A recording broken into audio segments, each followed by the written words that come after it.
Stel jou voor 'n nasie waar stabiliteit verberg stagnasie. Onder Brezhnev het die Sowjetunie sy supermoondheidstatus behou, maar teen 'n prys. Sentrale beplanning en militêre besteding het innovasie oorskadu, wat gelei het tot 'n ekonomie wat belas is deur ondoeltreffendheid en dalende produktiwiteit. Leonid Brezhnev, 1964–1982. Brezhnev se leierskap is gekenmerk deur stabiliteit, maar ook stagnasie. Die ekonomie het swaar op sentrale beplanning en swaar nywerheid staatgemaak met min innovasie. Terwyl Brezhnev supermoondheidstatus behou het, het die Sowjet-ekonomie ondoeltreffend geword, belas deur militêre besteding en dalende produktiwiteit. Politieke rigiditeit het meningsverskil onderdruk, maar het nie daarin geslaag om sistemiese probleme aan te spreek nie, wat langtermyn strukturele probleme geskep het. Swakhede. Yuri Andropov, 1982–1984 en Konstantin Chernenko, 1984–1985. Beide leiers het korttermyne gedien en gefokus op die handhawing van die status quo. Andropov het klein ekonomiese hervormings en anti-korrupsieveldtogte probeer, terwyl Chernenko grootliks die beleid van die Brezhnev-era voortgesit het. Nie een van die twee kon beduidende veranderinge aanbring om die groeiende ekonomiese en politieke aan te spreek nie. Uitdagings. Mikhail Gorbachev, 1985–1991.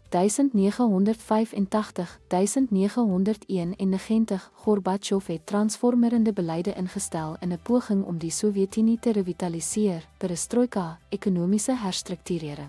Dit was daarop gemik om die ekonomie te desentraliseer, beperkte markmeganismes in te stel en doeltreffendheid te verbeter. Hoewel ambisieus, het hierdie hervormings bestaande strukture gedestabiliseer en misluk om vinnige groei te bewerkstellig.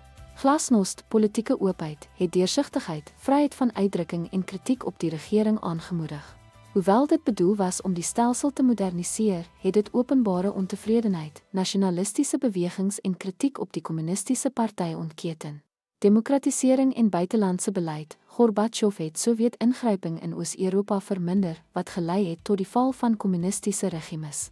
Beleide soos 'n nuwe denke en buitelandse betrekkinge het spanning met die VSA verminder en bygedra tot die einde van die Koue Oorlog. Nasionalisme en interne druk. Gorbachev se hervormings het onbedoeld nasionalistiese bewegings in die Isserse republieke versterk. Lande soos Litouwe, Letland en Estland het onafhanklikheid geëis, terwyl ekonomiese probleme wydverspreide onrus aangevuur het. Hierdie druk het die sentrale gesag ondermyn en die Unie se fragmentering versnel.